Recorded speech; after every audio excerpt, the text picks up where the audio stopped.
It's the PainExam Podcast with your host, David Rosenblum, MD. If you treat pain or have an interest in pain management, join us as we discuss painful disorders, alternative treatments, practice management, and more. Be sure to subscribe to the PainExam newsletter at PainExam.com and review the podcast on Stitcher or iTunes.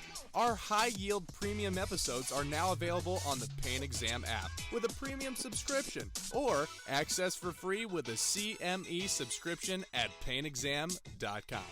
And now, without further ado, here's your host, Dr. Rosenblum.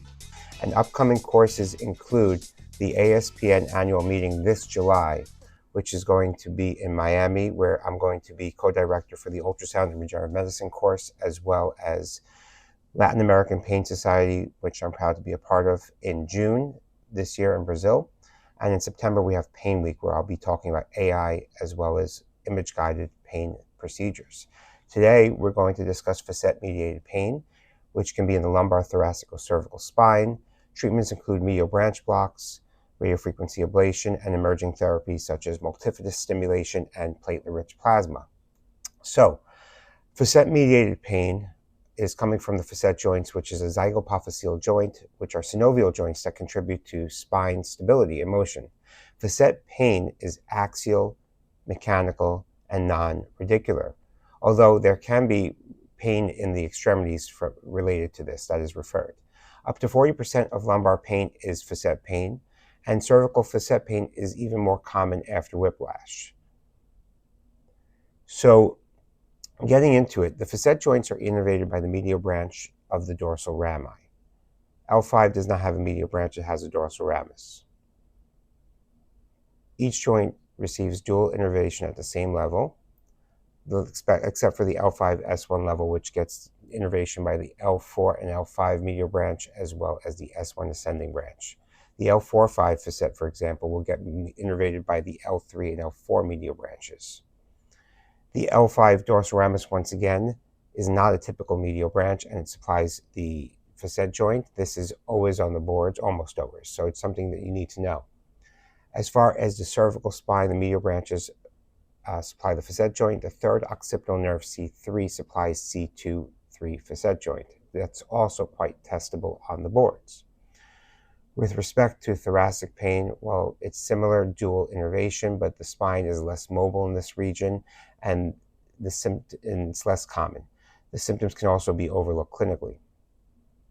So, when the patients present with lumbar facet pain, typically they will have axial low back pain worse with extension and rotation, improved with flexion. Oftentimes there will be a morning ache and stiffness, which you see typically with patients who suffer from arthritis.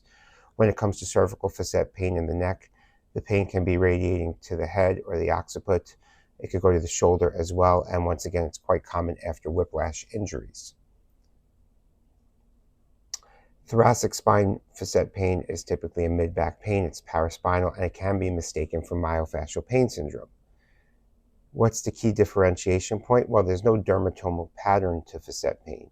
There's no neurological deficits.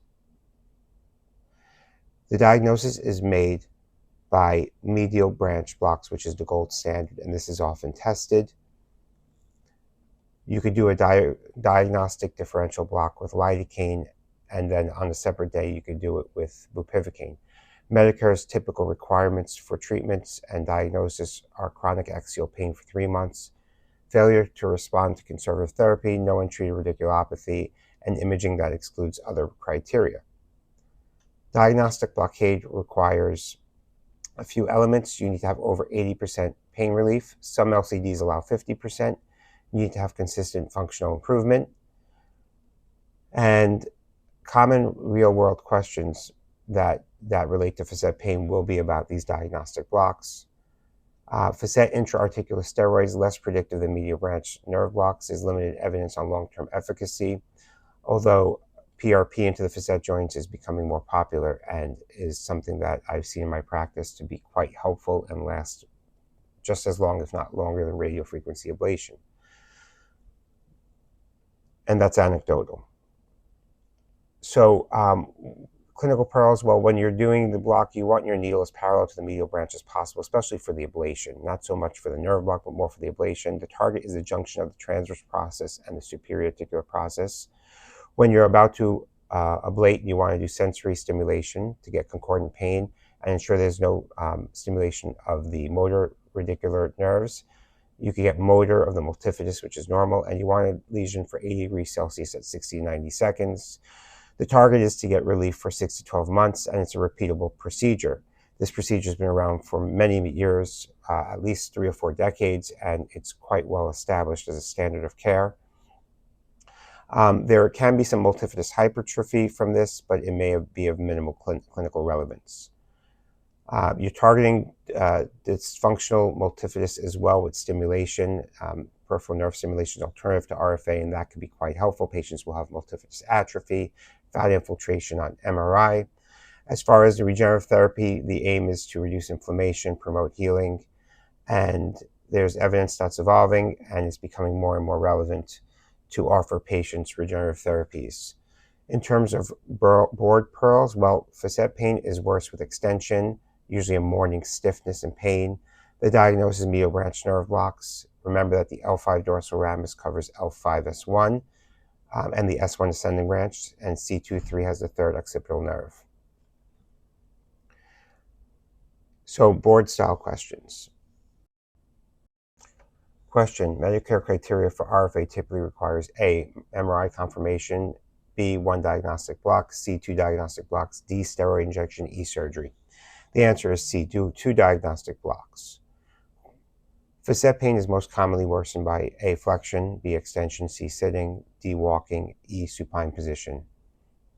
The answer is B, extension, although patients will report more pain when in bed and supine as the joints are a little bit more closed or an extended-like position, sort of, and that can cause more pain. Multifidus stimulation works by A, blocking nerve conduction, B, destroying medial branches, C, restoring muscle activation, D, reducing inflammation only, E, blocking sympathetic tone. The answer is C, restoring muscle activation. So takeaways: facet pain is one of the most common pain generators. Diagnosis requires precision. Medial branch blockade is gold standard. RFA is effective and repeatable.